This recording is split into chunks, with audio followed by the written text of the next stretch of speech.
Un grand merci au studio de Karlsruhe. Moi aussi, je vous souhaite la bienvenue à notre commentaire médiatique d'aujourd'hui sur les attaques terroristes contre la rédaction du journal satirique Charlie Hebdo à Paris le 7 janvier 2015. Dans cette deuxième partie, nous allons centrer notre attention sur la question de savoir si cet attentat est réellement un attentat terroriste des islamistes fondamentalistes ou s'il pourrait éventuellement s'agir, une fois de plus, d'une opération sous faux pavillon, comme différents commentateurs le démontrent déjà. Les attentats terroristes contre les tours jumelles du 11 septembre 2001 sont connus pour être un exemple classique d'une action nommée en anglais false flag, en français opération sous faux pavillon. Selon la plupart des experts et de leurs innombrables études et preuves, ces opérations auraient été mises en scène par le gouvernement US lui-même et les services secrets, pour ensuite le mettre sur le dos des fondamentalistes islamistes, en particulier Al-Qaïda.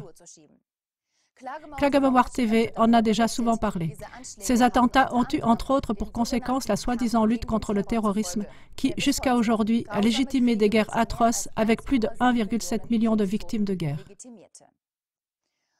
Dans le cas de l'attentat terroriste contre Charlie Hebdo, quelles sont les indications qui convergent en direction d'une opération sous faux pavillon? La plus évidente est le fait que les enquêteurs français auraient retrouvé la carte d'identité d'un des tireurs fous dans la voiture des fugitifs. Suite à cela, les enquêteurs ont publié les noms des auteurs présumés. Il s'agit de deux frères qui auraient apparemment des liens avec un groupe qui aurait recruté en France des djihadistes pour le combat en Irak. Cela ressemble vraiment à un agencement de preuves, comme cela a déjà souvent été le cas pour d'autres mises en scène d'attaques terroristes. Cela nous rappelle particulièrement le passeport du 11 septembre qui a été retrouvé totalement intact après la catastrophe dans les décombres du World Trade Center. Une impossibilité selon la physique. D'autres incohérences s'ajoutent à celle-ci en ce qui concerne les deux frères.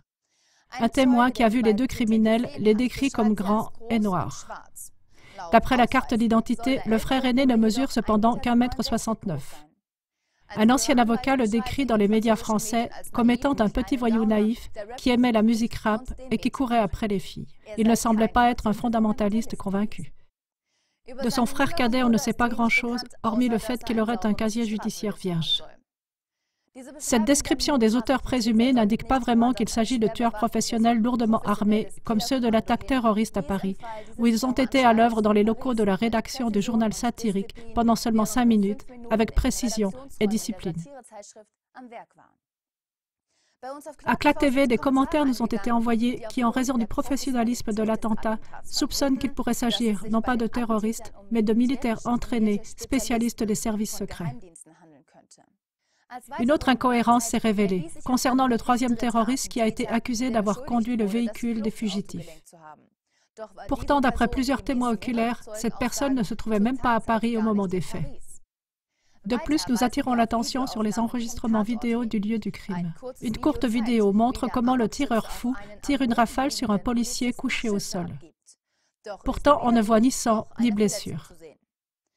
Cela pourrait aussi être la raison pour laquelle cette vidéo a été enlevée de YouTube avec, comme prétexte, je cite, « parce que le contenu choquant et abject enfreint les lignes directives de YouTube ». Pour finir, encore deux indications qui ont été envoyées sur CLA TV. Celles-ci fournissent de possibles explications, disant pourquoi justement la France doit être punie par le terrorisme et dressée contre l'islam. Premièrement, début décembre 2014, le Parlement français a prononcé la reconnaissance d'un État palestinien indépendant. Dès avant le vote, le Premier ministre israélien Netanyahou a mis en garde, je cite, « La reconnaissance d'un État palestinien par la France serait une grave erreur ». Deuxièmement, le président français François Hollande s'est opposé aux sanctions politiques américaines contre la Russie. Je cite, « Les sanctions doivent être levées pour que des progrès aient lieu », a dit Hollande. Et il a fait allusion à la rencontre au sommet planifiée le 15 janvier dans la capitale kazakh. Mesdames et messieurs, voilà jusqu'à présent les contrevoix les plus importantes au sujet des attaques terroristes de Paris contre la revue satirique Charlie Hebdo. Ceci montre d'autres liens de cause à effet et une autre image que celle qui nous est transmise par la presse occidentale. Des similitudes avec le 11 septembre ne sont pas à négliger. À l'époque, il s'agissait d'une opération sous faux pavillon, comme cela a déjà été mentionné par beaucoup d'experts et leurs innombrables preuves. La terreur organisée par l'État a été utilisée pour atteindre des buts bien précis. Restez avec nous sur CLA TV pour connaître régulièrement plus de liens de cause à effet et pour découvrir les arrière-plans des événements mondiaux actuels. Au revoir.